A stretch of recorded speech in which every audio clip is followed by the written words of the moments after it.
All right, folks, time to do my picks for the big NFL championship games. We've got Packers visiting Falcons, the last game of the Dome, right down the road from my place.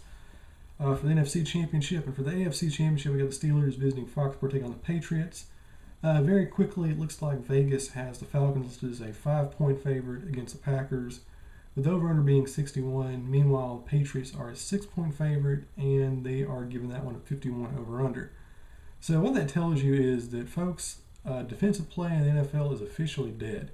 The fact that you got probably the 4 best passers in the NFL making it to the last hurrah before the Super Bowl lets you know that it's all about passing. You know, as long as you have a quarterback and can throw 400 yards a game, get 3 touchdowns, and his name isn't Drew Brees, you can win a championship ring in this NFL. So, hooray for offensive play. I love the long ball.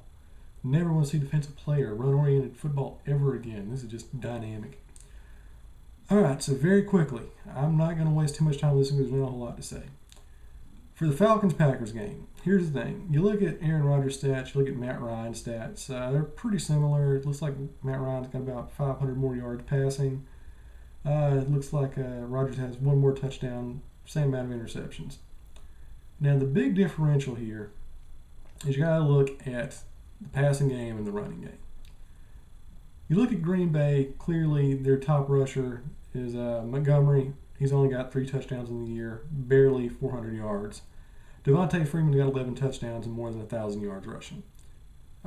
So the run game there certainly favors Atlanta. Passing game, Jordy Nelson, come back from injury, he's got 14 touchdowns, more than 1,200 yards. But Julio Jones got 1,400 yards, but only 6 touchdowns. Kind of surprised. I thought he would have more than that, but there's that. So you look at this, quarterback game, probably a tilt.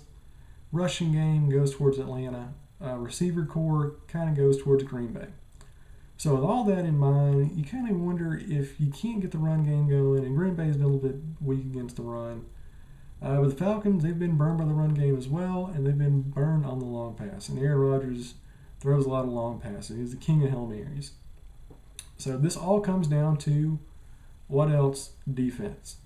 Great offense, you can put up a lot of points. Defense, you're going to give up some big plays. And I look at this, and really the key variable here is which defense I think is most likely to give up the long bomb on the deep pass. I've been watching both these teams extensively this year, and I can tell you right now that's going to be the Falcons. Their secondary has a big problem getting torched on long passes, and Aaron Rodgers, he's going to light them up. I think Rodgers is going to have like 400 yards passing in the day, maybe 3 or 4 touchdowns. Matt Ryan probably get about 300. I don't see this being the huge offensive, Baylor, Texas A&M, not A&M, TCU Baylor shootout where it's like 81 points combined.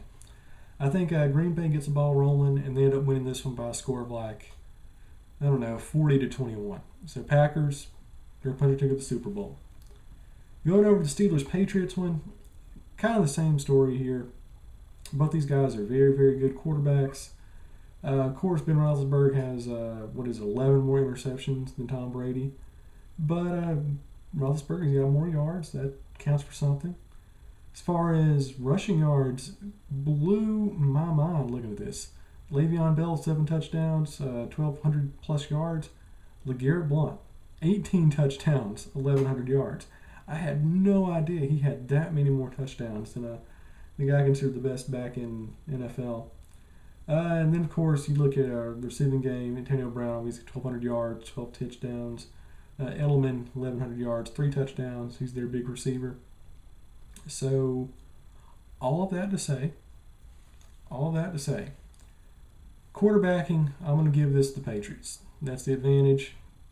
Rushing, believe it or not, I'm going to give the advantage to the Patriots. Receiving cores, I want to give that to the Steelers, but once again, it all comes down to defense.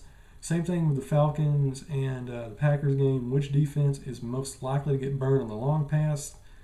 We've seen this happen before. It's the Steelers. They're the secondary, I think, is more suspicious. They're the ones going to be toasted on the path.